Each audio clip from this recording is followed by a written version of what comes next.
हम लोग श्रीमद् भागवतम के तीसरे स्कंद के 25वें अध्याय के 13वें और 14वें श्लोक को पढ़ेंगे। 12वें में हमने सुना था, मैत्रेय उवाच इति स्वमातुर्निर्वद्यमीप्सितं निशम्य पुंसाम् अपवर्गवर्धनं धियाभिनन्द्यात्मवतां सतां गतिर्भवाश ईशित स्मितशोभितानन।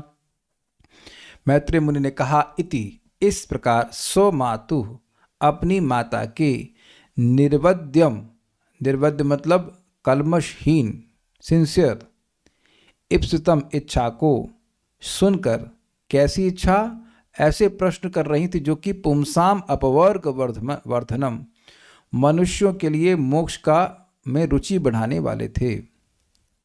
कैसे बढ़ाने वाले थे? इतना भोग भोग के आई थी, फिर भी कह रही थी कि हम इससे निर्विण्ण हो गई हूँ, ऊब गई हूँ असद इंद्रिय दर्शन से। तो इस तरह की बात सुनकर अन्य लोग जिनको कुछ कम भोग, क्वालिटी के भोग प्राप्त हैं, तो वह भी विचार करेंगे कि जगत में कितनी सारता है। धिया अभिनंद्या, अपनी बुद्धि के द्वारा अपनी माता का अभिनंदन करके, आत्मवताम, जो आत्म साक्षात्कार में रुचि रखने वाले हैं, उन सताम, उन भक्तों की गति, यानी कि जो आश्रय स्वरूप हैं, वो कपिल भगवान बभाषा बोले। कैसे बोले? ईशित स्मित शोभितानना, हल्की सी मुस्कान से जो शोभित उनका मुख था, उसके द्वारा वह बोले। तो क्या लिंक होगा अब अगले श्लोक का कि क्या बोले? तो ये तो आप समझ गए कि क्या बोले। तो क्या बोले पे आप सुनते हैं। श्री भगवान उवाच, श्री भगवान उवाच, श्री भगवान उवाच, योग आध्यात्मिकः पुंसां मतो निःश्रेयसाय मे, योग आध्यात्मिकः पुंसां मतो निःश्रेयसाय मे, अत्यन्तोपरतिर्यत्र दुःखस्य च सुखस्य च, अत्यन्तोपरतिर्यत्र दुःखस्य च सुखस्य च, योग आध्यात्मिकः पुंसां मतो निःश्रेयसाय मे, योग आध्यात्मिकः पुंसां मतो निःश्रेयसाय मे, अत्यन्तोपरतिर्यत्र दुःखस्य च सुखस्य च, अत्यन्तोपरतिर्यत्र दुःखस्य च सुखस्य च। श्री भगवान उवाच, श्री भगवान उवाच, योग आध्यात्मिकः पुंसां मतो निःश्रेयसाय मे, योग आध्यात्मिकः पुंसां मतो निःश्रेयसाय मे, अत्यन्तोपरतिर्यत्र दुःखस्य च सुखस्य च, अत्यन्तोपरतिर्यत्र दुःखस्य च सुखस्य च।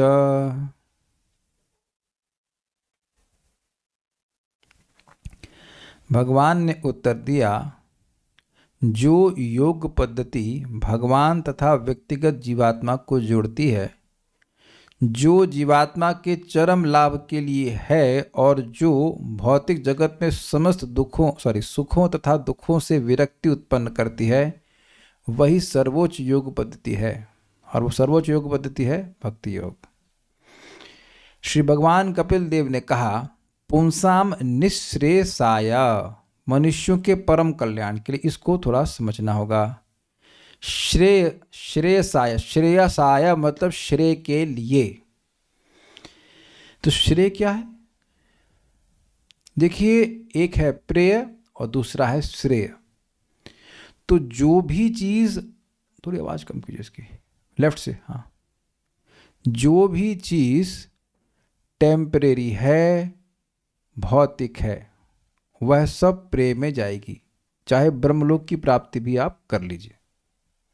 इसीलिए प्रभुपाद जी प्रथम स्कंद में बताते हैं कि इस ब्रह्मांड में ऐसा कोई स्थान नहीं है जो जीवात्मा के लिए आश्रय स्वरूप हो, क्योंकि जीवात्मा है शाश्वत। ये समझ में आ गया? स्वर्ग चला जाए, कहीं कहीं चला जाए, उसको प्रेय से संतुष्टि नहीं मिल सकती है। श्रेय मतलब कल्याण, और श्रेय का मतलब है शाश्वत होना चाहिए। और जीवात्मा का श्रेय क्या है, ये एकदम क्लियर समझ लीजिए। जीवात्मा की जो भगवान से विमुखता है, वही उसके सारे दुखों का कारण है। The averseness to serve Krishna is the root cause of all sufferings of all the jivas. समझ में आ रहा है? एकदम क्लियर। जीव दुख में है इस जगत में, लेकिन क्यों है? क्योंकि वह भगवान की सेवा नहीं करना चाहता है। अब कहेंगे ये आप बार बार क्यों रिपीट कर रहे हैं? अब देखिए, एक माता जी ने हमसे प्रश्न किया, हम नाम तो नहीं रख सकते हैं, लेकिन प्रश्न कर रही हैं कि प्रभु जी, भगवत गीता में 13.8 से 12 में प्रभुपाद जी एंड में लिख रहे हैं कि परमेश्वर के प्रति विद्रोह करने के कारण ही मनुष्य प्रकृति के अधीन हो जाता है। कैसा विद्रोह? अब इस पे गुस्सा नहीं आएगा? बताइए। वो तो हम किसी तरह संवरण कर लिए बस। रोज यही बता रहे हैं कि विद्रोह, यही बता रहे हैं ना अभी भी कि भगवान से विमुख है, विद्रोह किया मतलब भगवान की सेवा नहीं करना चाहता, फिर भी प्रश्न कर रहे हैं वो व्यक्ति जो 4 साल से क्लास सुन रहा है। अब आप समझ लीजिए कितना समझ में आ रहा है। जो नित्य प्रति 4 साल से सुन रहे हैं, फिर भी ये प्रश्न कर रहे हैं कि क्या विद्रोह?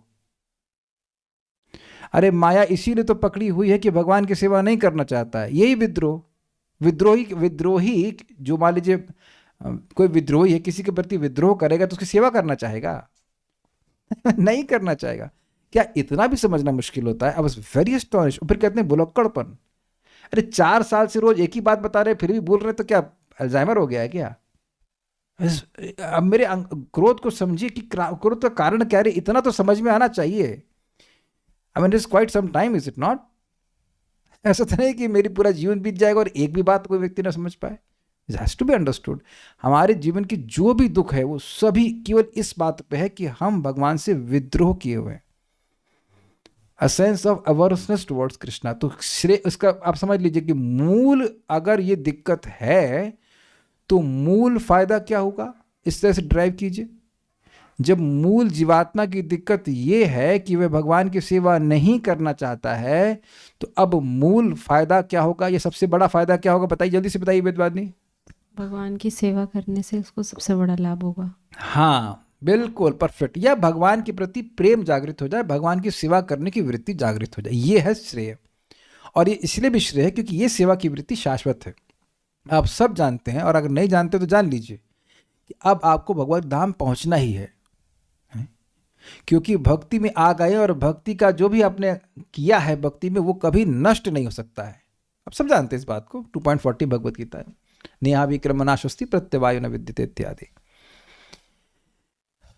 तो जीवों के परम कल्याण के लिए, मतलब उनको भगवान की ओर उन्मुख करने के लिए आध्यात्मिक योग में मतः, आध्यात्मिक योग मुझे स्वीकृत है, मतलब भक्ति योग। आध्यात्मिक योग मतलब जो आत्मा में निष्ठ हो। श्रीधर स्वामी बात कहते हैं आत्मा में निष्ठ, आत्मा मतलब जीवात्मा, और उसमें फिक्स्ड हो, मतलब जीवात्मा का के कल्याण के लिए हो। ये बात है, देह में नहीं हो।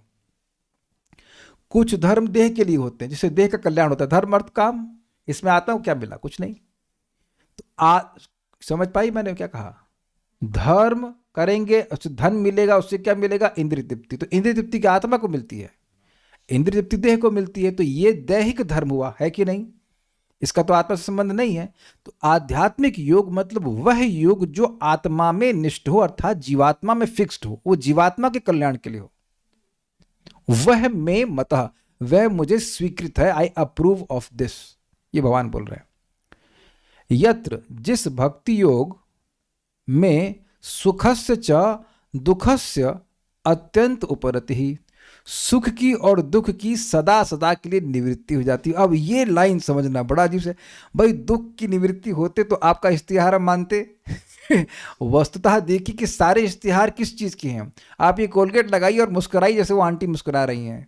और तो हमारे दांत तो वैसे ही रहेंगे जैसे हैं, कोलगेट से थोड़ा चेंज हो जाएंगे, लेकिन हर इश्तिहार में आपको सुख देने का प्रयास किया जा रहा है।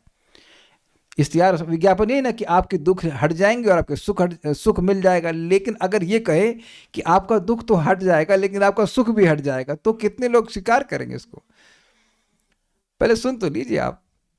अगर ये इश्तिहार दें कि आपका दुख तो नष्ट होगा, आपका सुख भी हमेशा हमेशा के लिए नष्ट हो जाएगा, तो ये बताइए कितने लोग उसको इस विज्ञापन के अनुसार जो चीज बेची जा रही है उसको खरीदेंगे?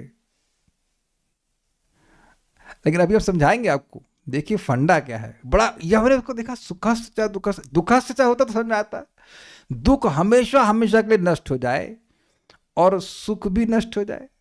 तो देखिए बात क्या हो रही है। बात यह है कि जब भी जीवात्मा भौतिक सुख प्राप्त करने का प्रयास करता है, उधर से सेटिंग हो जाती है कि उसको और बहुत मात्रा में दुख दिया जाएगा।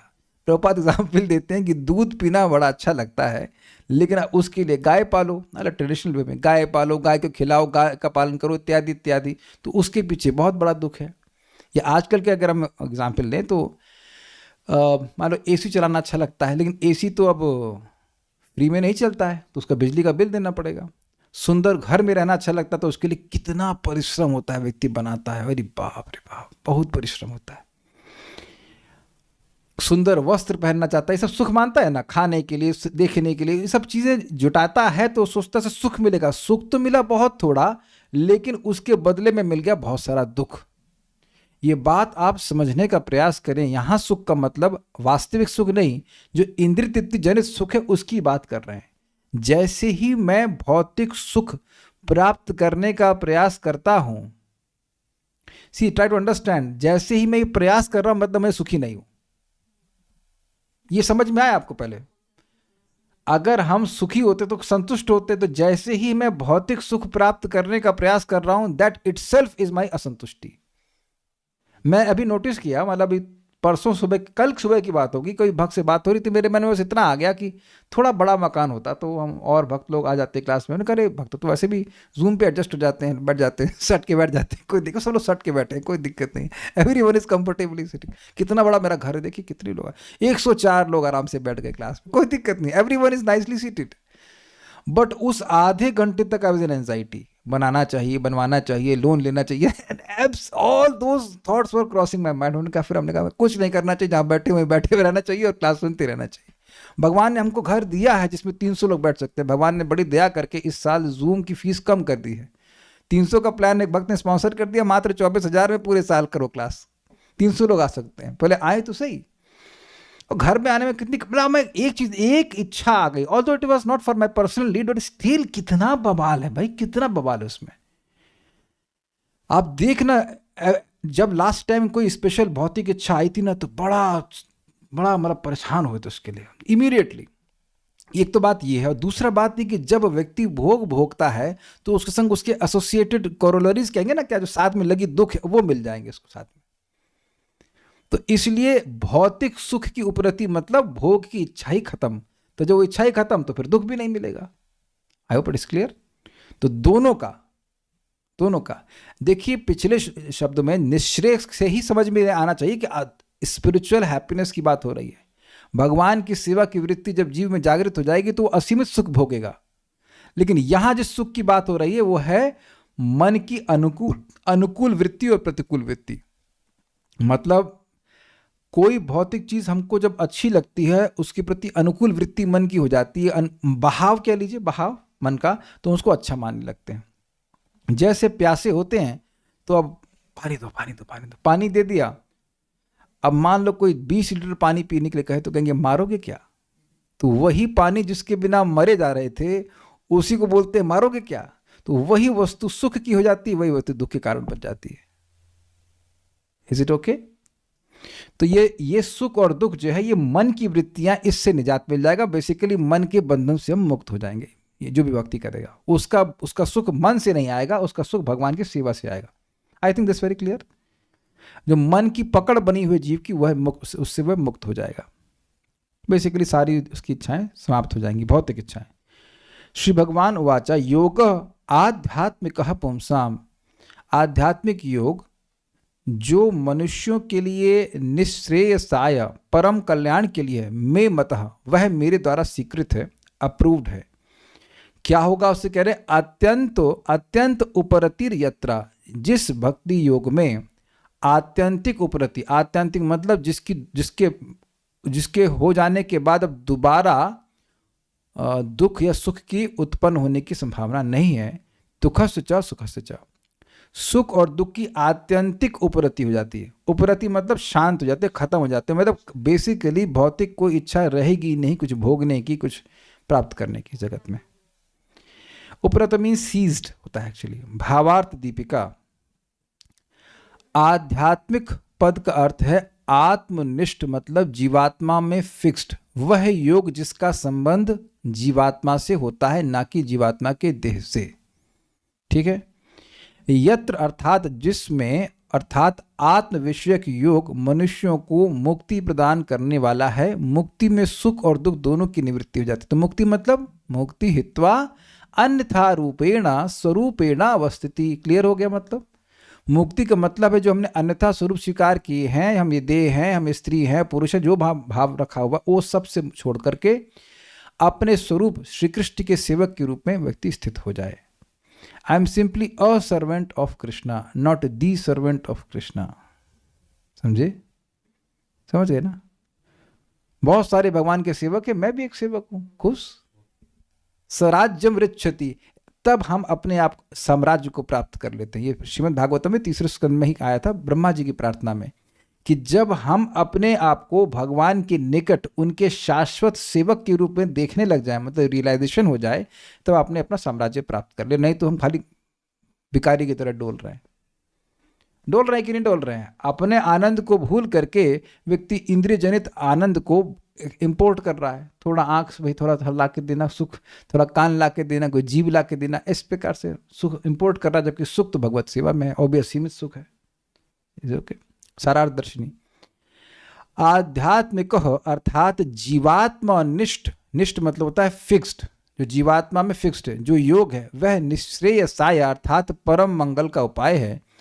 और वह भक्ति योग, ज्ञान योग एवं अष्टांग योग 3 प्रकार का है। लेकिन ध्यान दीजिएगा कि जीव का जो वास्तविक श्रेय है वो किससे होता है? भक्ति योग से ही, क्योंकि जीव का स्वरूप है कृष्ण का सेवक। अष्टांग योग से व्यक्ति भगवान में मिल जाता है, अंततोगत्वा सिद्धि मिलती, फिर भगवान में मिल जाता है। ज्ञान योग से ब्रह्म ज्योति में लीन हो जाता है, लेकिन वहां पर भगवान की सेवा का सुख नहीं है। तो वास्तविक जो कल्याण का मार्ग है वो क्या है? भगवान की भक्ति है। उसमें भक्ति के पक्ष में निश्चय अनुसहित फल है, ऐसा जानना होगा। मतलब कहने का मतलब ये है कि भक्ति में जीव भगवान को सुखी करना चाहता है, उसका कल्याण अपने आप हो जाता है। जैसे जीव यहां पर भोग भोगना चाहता है, उसकी दुर्गति अपने आप हो जाती है। अब समझ में आया? उसे अलग से दुर्गति करने का प्रयास नहीं करना होता है ना। तो ऐसे ही जब हम भगवान की सेवा करना चाहते हैं, केवल भगवान को सुखी करना चाहते हैं, तो अपना कल्याण अपने आप हो जाता है, उसे प्रयास नहीं करना पड़ता। इजी है, ठीक है।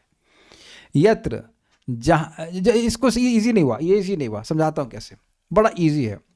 अब इजी कैसे बताता हूँ, एग्जाम्पल याद आ गया।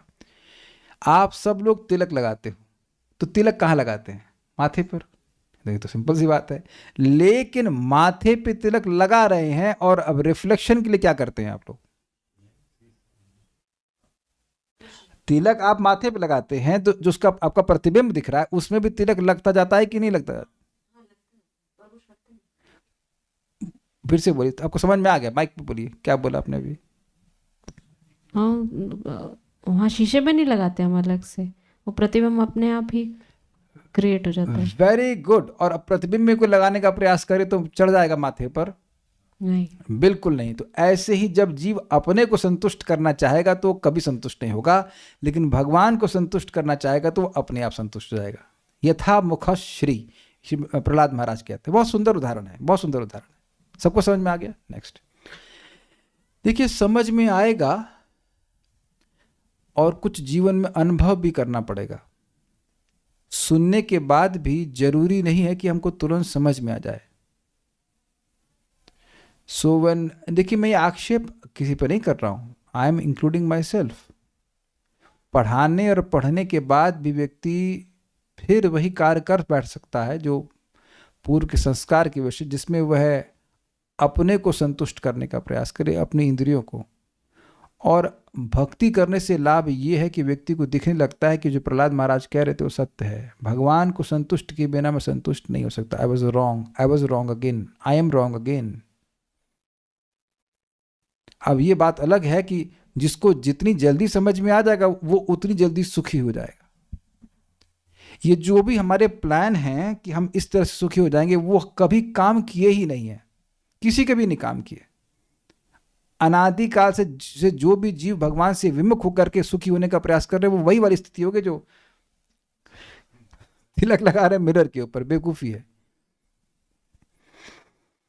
और अनुसहित फल आपको समझा दिया कि भगवान के लिए भक्ति की जाती है तो अपने आप जीव का कल्याण हो जाता है। यत्र जहां, अर्थात वह भक्ति योग जिसके संपादन करने पर सांसारिक दुख और सुख दोनों का ही उन्मूलन हो जाता है। बेसिकली बात क्या है? बात यह है तत् सुख सुखित्वम, ये जीव का स्वरूप है। जैसे हमारा हाथ स्वाभाविक रूप से हमारे शरीर के लिए कार्य करता है, स्वाभाविक है, उसी प्रकार से जीवात्मा का सुख तभी है जब वह भगवान को सुखी करना चाहे। सांसारिक सुख और दुख की क्या बात होती है? उसमें अपनी इंद्रियों को वह सुख देना चाहता है, उसके बदले में उसको मिलता है दुख, एक्सचेंज ऑफर। लेकिन यहां भगवान को जब वो सुखी करेगा तो वो दुखी हो ही नहीं सकता है। तो सुखी होने की इच्छा गलत नहीं है, लेकिन जिस तरह से प्राप्त करने का प्रयास कर रहा है वह गलत है। तो कहने का मतलब है सुख और दुख का उन्मूलन कैसे हो जाता है? क्योंकि सुख प्राप्त करने की, भौतिक सुख प्राप्त करने की वासना ही समाप्त हो जाती है। इजी तात्पर्य, इस भौतिक जगत में व्यक्ति कुछ न कुछ सुख प्राप्त करने का प्रयास करता है, किंतु जैसे ही हमें थोड़ा सुख लाभ होता है कि भौतिक दुख भी पड़ता है। इस सिक्के के दोनों पहलू हैं। सुख आएगा, ऐसा कुछ गाना, दुख जाएगा, it's like something it is the world of duality. इस संसार में किसी को एकांतिक सुख प्राप्त नहीं हो सकता, इस पे किसी का विरोध है। एक्सक्लूसिव हैप्पीनेस, एक भक्त बड़ा विनोद में कह रहे थे देखो मान लो गुलाब जामुन, एक दुख ये हो सकता है कि गुलाब जामुन कम हो तो आपको मिले कम। दूसरा दुख हो सकता है कि मिल गया बहुत सारा, चलो अनलिमिटेड है लेकिन खा नहीं सकते इसको, ये भी है कि नहीं। और एक और भी है कि मतलब चलो खाने का सामने, बीमार नहीं पड़ोगे लेकिन भूख खत्म हो गई, कितना खाएंगे? नहीं खा नहीं सकते, मतलब नहीं, हाँ ये है, ये बात हो गई। और दूसरा, 3 पॉइंट बता दिए, एक तो है कि कम मिलेगा, देंगे नहीं आपको ज़्यादा। दूसरा था कि आपकी भूख समाप्त हो गई। तीसरा बीमार पड़ने का डर, बीमार पड़ने का डर। और चैंटिंग में भी ऐसा कोई दिक्कत है? अगर चैंटिंग में रुचि मिल जाए तो ये तो कोई दिक्कत नहीं है कि अरे भाई ज़्यादा चैंटिंग करोगे तो डायबिटीज़ हो जाएगी या और कोई रोग हो जाएगा। So you got the point. किसी भी प्रकार का सुख दुख से कलुषित हो जाता है। उदाहरणार्थ, यदि हम दूध पीना चाहें तो हमें गाय पालना होगा और उसे दूध देने लायक बनाए रखना होगा। दूध पीना तो अच्छा है और आनंद भी है, किंतु दूध पीने के लिए मनुष्य को इतनी सारी झंझटें उठानी पड़ती हैं। इस पे बात याद आ रही मेरे को माधुर कादम्बनी की। जब भक्त आसक्ति के स्तर पर पहुंच जाता है, जहां तक मुझे स्मरण आ रहा है, उसके बाद तो हम पढ़े नहीं थे, भाव तक नहीं पहुंचे, तो वो सोचता है अरे थोड़े से सुख के लिए मैंने कितना परिश्रम किया। क्या समझे मैंने क्या कहा? थोड़े से, वो भी निकृष्ट सुख के लिए मैंने कितना परिश्रम किया था। अभी देखो भगवान के स्मरण से ही, श्रवण से, कीर्तन से ही कितना सुख मिल रहा है। ये तो हम खाली मतलब बोल रहे हैं ड्रामा करके, लेकिन ऐसा कोई हमको भी अनुभव नहीं है। लेकिन आसक्ति के स्तर पर ये स्टेज आ जाती है, इतना सुख भक्ति का मिलता है उसको। जहां तक मैं स्मरण कर रहा हूं आसक्ति के स्तर पर कहते, भाव की तो आप कल्पना ही नहीं कर सकते। आप विचार कीजिए कि आज भी आपने जो अगर कुछ घर में बनाया वो खाना, तो ये सोचा था ना कि ये अच्छा लगेगा, ये अच्छा लगेगा, ये खाऊंगा, वो खाऊंगा। ठीक है, हम भगवान को ऑफर करते हैं, बट ऐसा तो नहीं कि आप अपने कुछ खाने के, अपने जीव के स्वाद के बारे में सोच ही नहीं रहे। कोई ऐसा भी ट्रांसेंडेंटल जीव है यहाँ पे? आज ये बनाएंगे, आज ये खाएंगे, आज ये खाएंगे, तो उसमें मेहनत लगती है कि नहीं लगती है? काले कृष्ण प्रभु कह रहे हैं कोई मेहनत नहीं लगती, स्कूटी उठाओ और पहुंच जाओ गौड़िया मठ। तो वहां उतनी मेहनत भी नहीं, उतनी मेहनत भी तो करनी पड़ी ना उतनी भी तो करनी पड़ी ना भाई। करनी पड़ी कि नहीं करनी पड़ी? मेहनत है ना। ऐसे तो ना फल खीरा लिया, काट लिया, खा लिया, ऐसा कर सकते हैं। ऐसे जिंदगी भर कैसे करें फिर? अब आप समझिए कि ये गोस्वामी गणते क्यों, और सनातन गोस्वामी एक आटे की बाटी बना दिए, उसमें नमक भी डाले नहीं, उसको भोग ला के खा लिए, and he is happy because they are not importing their happiness from the senses.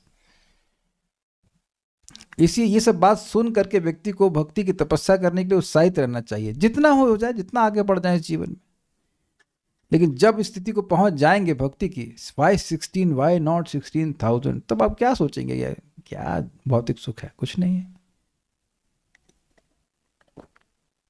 अभी तो खैर आगे बढ़ना है, दवा खाना पड़ेगा। एग्जैक्टली जैसा कि भगवत गीता में कृष्ण ने शिक्षा दी है, सर्वोत्तम योग भक्ति योग है। गीता में यह भी कहा गया है कि मनुष्य को सहिष्णु बनना चाहिए और भौतिक सुख या दुख से विचलित नहीं होना चाहिए। बड़ा सुंदर बात है। यम ही ना व्यथयन्ते ते पुरुषम पुरुषर्षभ समा दुखा सुखम धीरम समृतत्वाय कल्पते। जो व्यक्ति इन सुख दुख से विचलित नहीं होता है और उन दोनों में सम रहता हुआ भगवान की भक्ति करता है, तो वही व्यक्ति पुरुषों में श्रेष्ठ है, मतलब मनुष्यों में श्रेष्ठ है, और ऐसा व्यक्ति अमृतत्व के लिए योग्य बन जाता है। भाई ये आप पढ़ लेना जाकर, भगवत गीता 2.15 नोट कर लीजिए। दिस इज वेरी इंपॉर्टेंट श्लोक, वेरी वेरी इंपॉर्टेंट श्लोक।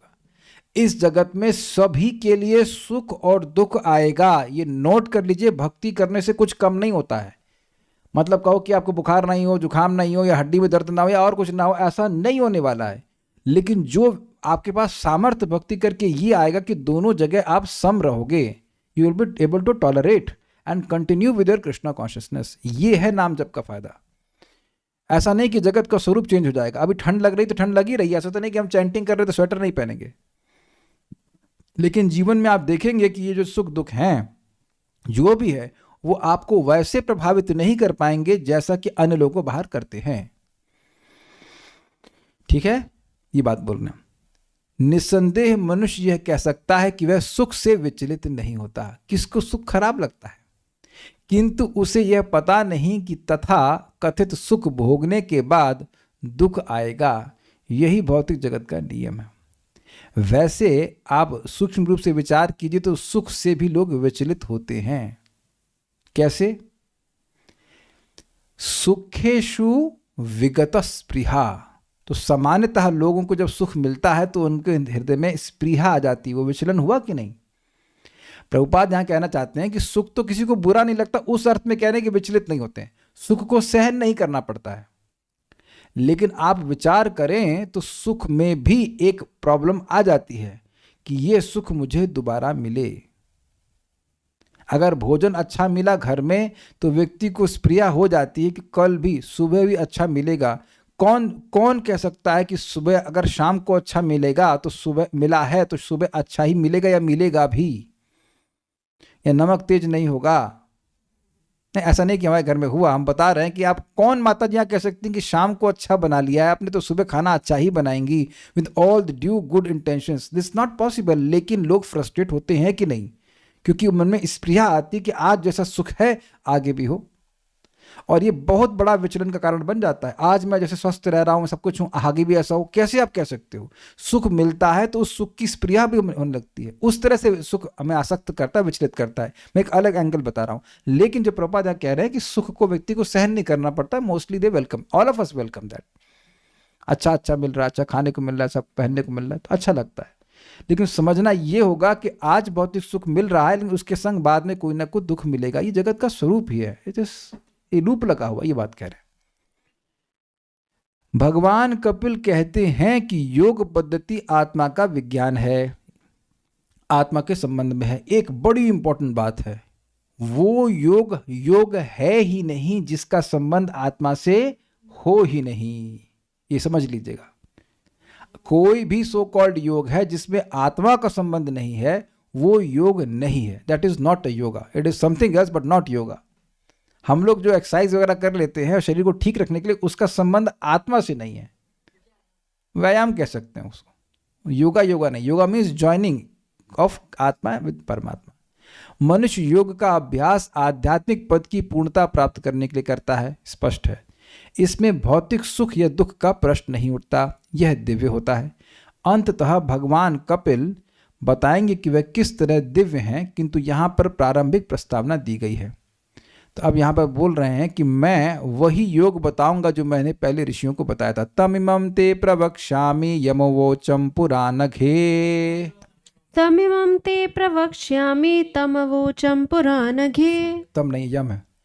तमिमं ते प्रवक्ष्यामि यमवोचं पुराणघे। तमिमं ते प्रवक्ष्यामि यमवोचं पुराणघे ऋषीणां श्रोतुकामानां योगं सर्वांग नैपुणम् ऋषीणां श्रोतुकामानां योगं सर्वाङ्गनैपुणम् तमिमं ते प्रवक्ष्यामि यमवोचं पुराणघे तमिमं ते प्रवक्ष्यामि यमवोचं पुराणघे ऋषीणां श्रोतुकामानां योगं सर्वांग नैपुणम् ऋषीणां श्रोतुकामानां योगं सर्वाङ्गनैपुणम् तमिमं ते प्रवक्ष्यामि यमवोचं पुराणघे तमिमं ते प्रवक्ष्यामि यमवोचं पुराणघे ऋषीणां श्रोतुकामानां योगं सर्वाङ्गनैपुणम् ऋषीणां श्रोतुकामानां योग सर्वांग नैपुणम्।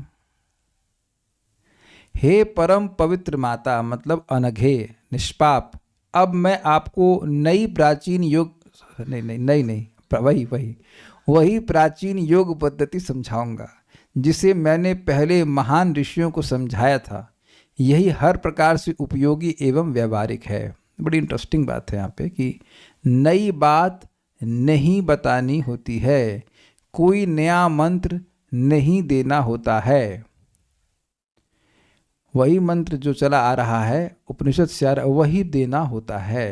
We don't have to change anything. अनघे हे पूज्य माता, अनघ कहने का क्या मतलब है? देखिए जो पापी है उसके लिए आध्यात्मिक ज्ञान को समझना कठिन ही होता है। इसीलिए जब व्यक्ति शुद्ध जीवन जीता है पाप से रहित तो उसको बात आध्यात्म की अधिक समझ में आती है। ये इंपॉर्टेंट है। सर्वांग नैपुणम, जो सर्वांग मतलब सभी प्रकार से, मतलब इसमें बहुत सारे अंग होंगे। श्रवणम कीर्तनम विष्णु स्मरणम पाद सेवनम इत्यादि। नैपुणम मतलब उपयोगी एवं व्यवहारिक है, मतलब पॉइंट यह है कि इसको करना बहुत आसान है। आप लोग सुनाई पड़ रहा है ना?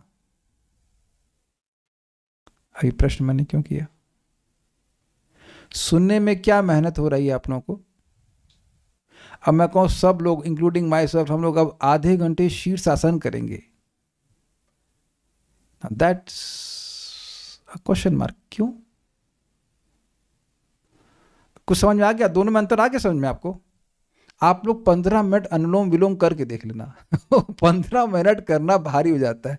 हम लोग 1 घंटा आराम से क्लास कर लेते हैं और वो बहुत फायदेमंद होता है। फायदा करेगा, शरीर को फायदा करेगा, आत्मा को तो कुछ कर नहीं सकता प्राण। मैं इसके अगेंस्ट नहीं बोल रहा हूँ, मतलब इट हेल्प्स। मैं खुद ही करता हूँ रोज 15 मिनट, but what I am trying to say कि आत्मा का तो कुछ इसमें होगा नहीं।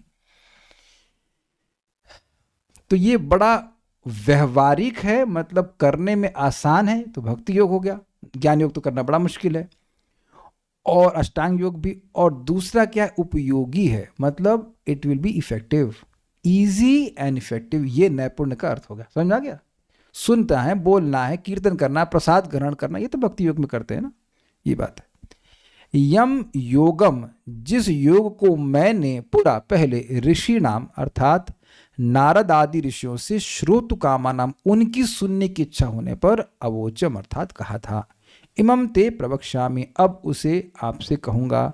इसी तरह की बात भगवान श्री कृष्ण ने कही थी कि नहीं कही थी भगवद गीता में 4थे अध्याय में कि इस योग को मैंने सबसे पहले विवक्षवान को दिया, फिर उसने मनु को दिया, फिर मनु ने अपने पुत्र इक्ष्वाकु को दिया। एवं परंपरा प्राप्तम इदम इमं रादर्श विदु सकालीन महता योगो नष्ट परंतया स एवायम मया तेद्या योगः प्रोक्तः पुरातन भक्तों सी में सखा चेति रहस्यम एतद् उत्तम। वही योग पद्धति मैं तुमको सिखा रहा हूं क्योंकि तुम मेरे भक्त हो और मेरे सखा हो। सेम चीज, अनग है, निष्पाप है, इसलिए भगवान की बात को स्वीकार कर पाएंगे। ये बात ध्यान रखिएगा कि पापी है व्यक्ति तो भगवान की बात को स्वीकार नहीं करेगा, उसको विश्वास ही नहीं होगा कि कृष्ण भगवान है।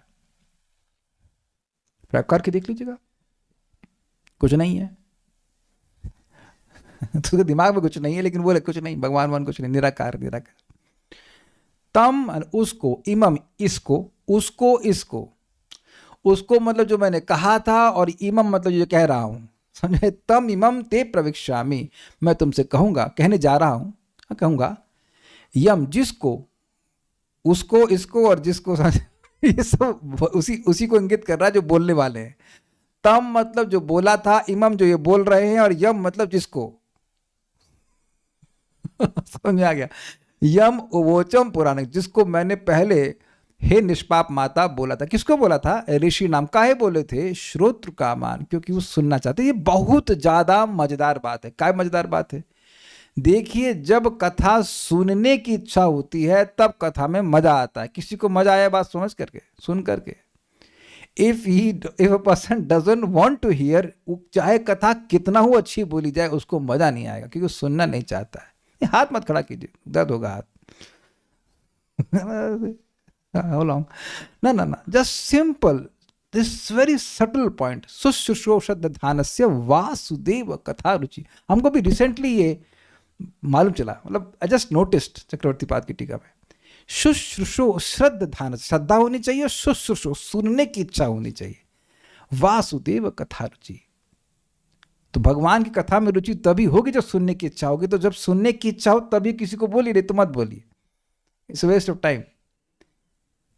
अब देख लीजिएगा, ये बहुत अच्छा लगता है। ऋषि नाम श्रुत कामा नाम, भगवान भी तब बोल रहे हैं जब सामने वाले की सुनने की इच्छा है, ऋषियों की तरह। योगम क्या बोले? तो कह रहे योग को बोला सर्वांग नैपुणम, जो सभी अंगों में निपुणता से युक्त है, मतलब उपयोगी है, व्यवहारिक है, उसे किया जा सकता है, ये बात बोल रहे हैं। सारार्दर्शनी, ऋषि नाम अर्थात तात्विक जनों के निकट, ऋषियों के पास, अर्थात नारद आदि ऋषियों को जिस योग की बात मैंने कही थी वही तुमको बताऊंगा। वह योग सर्वांग नैपुण्य युक्त है, अर्थात अनेक अंगों तथा उनके अनुष्ठान की चतुराई जिसमें निहित होती, ऐसा। अब ये बात बिल्कुल नहीं समझ में कि क्या बोले। देखिए, चतुरता क्या है? चतुरता ये है कि जो निकृष्ट वस्तु है उसके एक्सचेंज में अत्यंत उत्कृष्ट वस्तु प्राप्त हो जाए। बहुत थोड़ा सा प्रयास किया जाए और बहुत बड़ा लाभ मिले। अब आप समझ रहे होंगे मैं किधर जा रहा हूं। भक्ति योग में प्रयास बहुत थोड़ा है लेकिन लाभ बहुत ज्यादा है। कुछ नहीं, कहीं दूर मत जाइए। प्रसाद की महिमा हम सुन चुके हैं कि जो व्यक्ति भगवान विष्णु का प्रसाद भगवान विष्णु के सामने नहीं, थोड़ा बाहर जाकर खाता है, ग्रहण करता है, तो कितने करोड़ों यज्ञ का लाभ मिल जाता है। तो अब बताइए कि खाना खाने में किसको दिक्कत है? ईजी है कि नहीं? प्रसाद ग्रहण करने मात्र से। और बाकी अब नाम जप करने का तो गोकोटि दानम ग्रहणे खगस्या प्रयाग गंगोदक कल्प व्यास यज्ञायुतम मेरु सुवर्ण दानम गोविंद कीर्तेर न समम शतांश। इस पर व्याख्या करेंगे वेदवाद ने। चलिए अनुवाद ही बता दीजिए क्या है। ये पानी में नहीं मिला। ग्रहण, सूर्य ग्रहण के समय में 1 करोड़ गाय का दान जो करता है, प्रयाग पे, गंगा जी के तट पे, ब्रह्मा जी के एक दिन के समय तक वह निवास करता है। यज्ञायुतम मेरु सुवर्ण दानम, जो मेरु पर्वत के समान स्वर्ण दान करता है। हजारों हजारों यज्ञों में ब्राह्मणों को, ये तीनों का पुण्य जोड़ लीजिए, फिर गोविंद कीर्तिर न समम शतांश। क्या मतलब? भगवान की कीर्ति के 100 अंश बराबर भी नहीं है। हरे कृष्णा कृष्णा कृष्णा हरे हरे, हरे राम राम राम हरे हरे। अब आप ये बताइए कि क्या यह सुनकर भी सुबह नहीं उठेंगे? देखिए, कोई महात्मा ऐसा हो जो ये सुन करके भी, महिमा सुनकर भी सुबह ना उठना चाहता हो। ये भी यद्यपि वो जानता है कि सुबह उठेगा तो चैंटिंग हो जाएगी। तब आप विचार कर लीजिए। और जो भी हम कृत्य कर रहे हैं, जो भी कार्य करते हैं, नौकरी कर रहे हैं, कुछ भी कर रहे हैं, स्टाफ नो ऑब्जेक्शन, उसमें कोई फल लिखा हुआ ऐसा? वही है कि कुछ कागज के नोट, कुछ नंबर्स, आजकल तो कागज के नोट भी कुछ नंबर्स ट्रांसफर हो जाते हैं, 10,000 20,000 नंबर्स।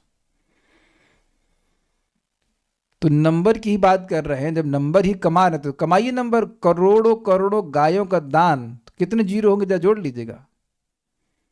वो भी सूर्य ग्रहण के समय तो और कुछ मल्टीप्लीकेशन हो जाता, 1000 टाइम्स ऐसे कुछ हो जाए मल्टीप्लीकेशन। तो करिए मल्टीप्लाई। पता है मन में क्या सोचते हैं हम लोग? क्या ये सच है? ऐसा हो सकता है क्या कि एक बार कृष्ण बोला और सब? इसीलिए बार बार सुनने से धीरे धीरे बात सत्य लगने लगती है। शास्त्र गलत नहीं हो सकते हैं, आचार्य गलत नहीं हो सकते हैं। तो आप समझ रहे हैं कि मैं चतुराई की बात कर रहा हूं। क्यों कर रहा हूं? खाना तो खाएंगे ही, भगवान के सामने रख दिया, तुलसी पत्र डाल दिया, तो अब उससे हम जगत से ही मुक्त हो जा रहे हैं, माया से मुक्त हो जा रहे हैं। तब मायाम जय में, सुना ना आपने? तो क्या चतुराई नहीं है? भोजन भी खाया, मजे भी हुए और माया से भी मुक्त हो गए। बोलते तो हैं ही, तो क्यों ना हरे कृष्णा बोल रहे हैं? This is the point of चतुराई। यहां पर ये बात बोल रहे हैं। तात्पर्य, भगवान किसी नई योग पद्धति का निर्माण नहीं करते। इंटरेस्टिंग है कि भगवान नहीं करते हैं, भगवान से इतर लोग भले करते हैं। इतर मतलब अलग। तो जो भगवान या भगवान के प्रतिनिधि होंगे वो आपको नई बात नहीं बताएंगे। ये प्रैक्टिकल समझ लीजिएगा। जो भगवान का प्रतिनिधि होगा वो नई बात क्यों नहीं बताएगा? क्योंकि वो भगवान का प्रतिनिधि है, वो अपना प्रतिनिधि नहीं है। भगवान जानते हैं कि केवल एक ही तरीके से भगवान की प्राप्ति होती है। भगवान तो जानते हैं कि भगवान को भी अज्ञान में डाल दिया। भगवान जानते हैं वो भक्ति योग है, तो प्रतिनिधि केवल भक्ति के बारे में बताएगा। सीधी सी बात है। वो ये नहीं कह सकता, कहेगा कि तुम भगवान बन सकते हो। It's not possible. भगवान तो कभी नहीं कहते कि तुम भगवान बन जाओगे। ये नेवर सेज। कहीं शास्त्र में ऐसा नहीं कहते, कहीं भागवत में आपने ऐसा नहीं सुना। कभी कभी यह दावा किया जाता है कि अमुक व्यक्ति ईश्वर का अवतार हो गया है। हो गया मतलब पहले नहीं था, बाद में हो गया है, और परम सत्य के एक नवीन नैतिक पक्ष की स्थापना कर रहा है। जैसे यथा मत तथा पथ, जैसा आपका मत है वैसे आपका पथ है। आप किसी से भी भगवान के पास पहुंच जाओगे। लेकिन ये नहीं बताते कि भाई वो है कौन। तुम कोई भी मार्ग पकड़ लो वहीं पहुंच जाओगे। कहां पहुंच जाओगे? This is absolute nonsense. हाँ, ये भी अच्छा वेदवाद नहीं कह रही, उनको भी नहीं पता कहां पहुंच जाएंगे। नहीं तो बताते कहां पहुंच जाओगे, वहीं पहुंच जाओगे। किंतु यहां हम देखते हैं कि यद्यपि कपिल मुनि स्वयं भगवान है, मतलब he could have given something new, और अपनी माता के लिए नवीन सिद्धांत निवाद निर्मित करने में समर्थ हैं, तो भी वे कहते हैं मैं उस प्राचीन युग पद्धति को समझाऊंगा जिसे एक बार मैंने ऋषियों को समझाया था, क्योंकि वे इसके विषय में सुनने के लिए उत्कंठित थे।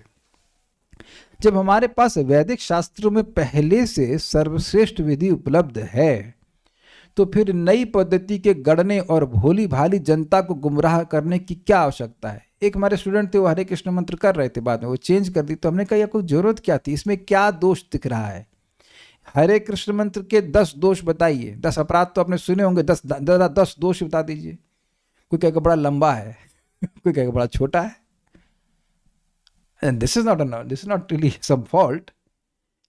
कोई दोष नहीं देख रहे तो क्यों छोड़ दिए? और बाद में मेरे को मैसेज किए, प्रभु जी कई दिन हो गया, कई दिन से मैंने मतलब कई महीने या कई साल हो गए, हाँ 2 साल तो हो गया मिले हुए, मैंने 16 माला नहीं किया।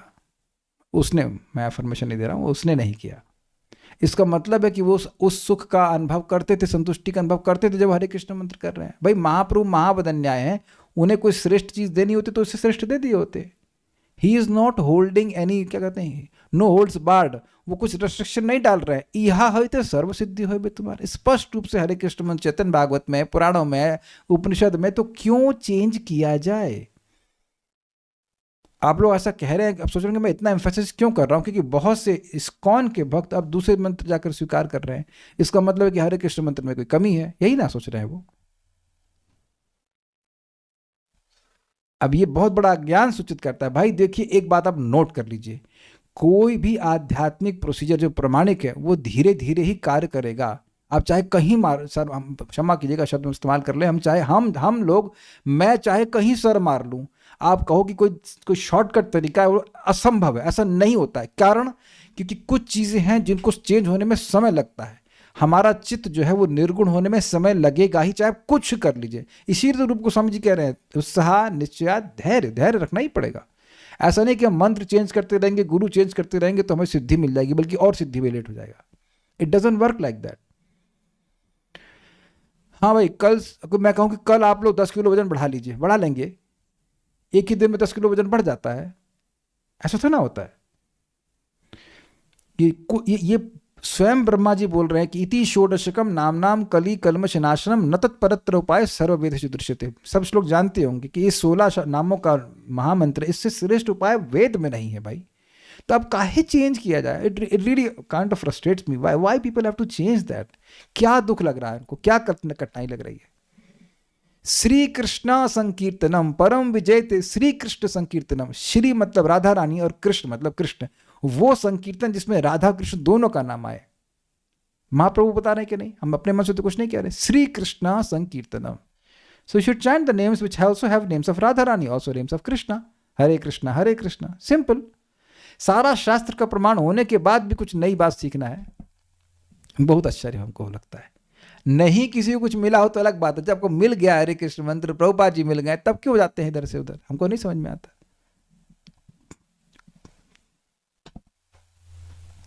आज के जमाने में मानक पद्धति को ठुकराना और योग के नाम पर नव आविष्कृत भ्रष्ट पद्धति प्रस्तुत करना एक फैशन बन चुका है, and we should be aware of this. कोई प्रश्न है किसी बात का? हम पहले दूसरे संप्रदाय में जाना चाहते थे, लेकिन जब पता चला कि मंत्र चेंज करना पड़ेगा तो नहीं गए। देखिए, संप्रदाय चेंज करने से कुछ नहीं होगा आपको, जब मंत्र मिला है। देखिए, बहुत सिंपल सी बात है, महाप्रभु कह रहे हैं, जो सिंपल श्लोक है, तृणादपि सुनिचिन, नम्र भाव में व्यक्ति सहिष्णु होकर के भगवान का नाम जप करेगा तो बहुत जल्दी भगवान का प्रेम प्राप्त हो जाएगा। सिंपल सी बात है, उसको अप्लाई नहीं करेंगे तो कहीं सफल नहीं होंगे, ये सिंपल सी बात है। I think it's very clear. आगे वो क्या बोलेंगे हम लोग कल सुनेंगे। श्रीमद् भागवतम की जय, श्रील प्रभुपाद की जय, निताई गौर प्रेमानंदे।